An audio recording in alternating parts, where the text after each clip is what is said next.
Here to talk more about this case is former prosecutor and author of Hellgate, Linda Fairstein. Good morning, Linda. Good morning, Maggie. How important do you think this confession is? I think the confession is important. It's helpful in any case, but so unlike the Holloway case, there's so much direct physical evidence in this case. It happened in his room as opposed to a case where a body was never found and was outside. He's seen going into the room with Flores. He comes out alone. So for a prosecutor, for a police investigator, a lot of good physical evidence. I think a confession, if true, is icing on the cake. So if he tries to take it back, as he's done in the Holloway case, and maybe say that he was forced to do it under duress, it doesn't matter that much. I would not be particularly concerned about the recantation if it occurred. Reportedly during this confession, he said that he was upset because she found incriminating information about his involvement in the Holloway case. I'm sure that this opens doors for authorities in Aruba to finally go after him for that. Yes, I think these are wide open doors, and in so many ways, whatever information they originally had about that case that caused them to arrest him, let him go, rearrest him, you have other things. There were young men originally picked up who had perhaps been accomplices in disposing of the body, and he was a threat at the time to them. He was more powerful, he was richer, he was from a more established family. Right.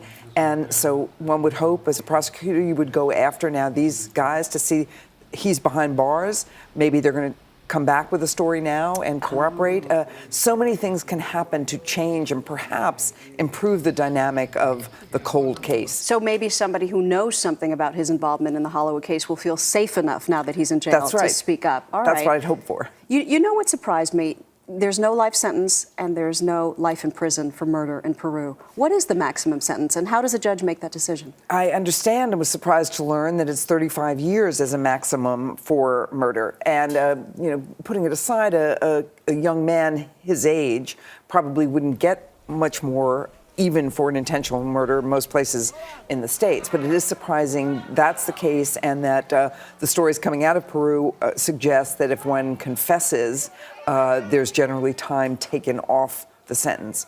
But I'd like to think that he goes from there to Aruba to serve another sentence and doesn't walk among us again. Because if he gets out before 35 years, assuming he's convicted, he'll be a relatively young man. Yes. Right. And there clearly seems to be something sociopathic about him, and that if he killed the first time, certainly now the evidence is pretty clear that he may have killed again. All right, Linda, thank you so much for coming in. Thanks, Maggie. Be well. We appreciate it. Thank you.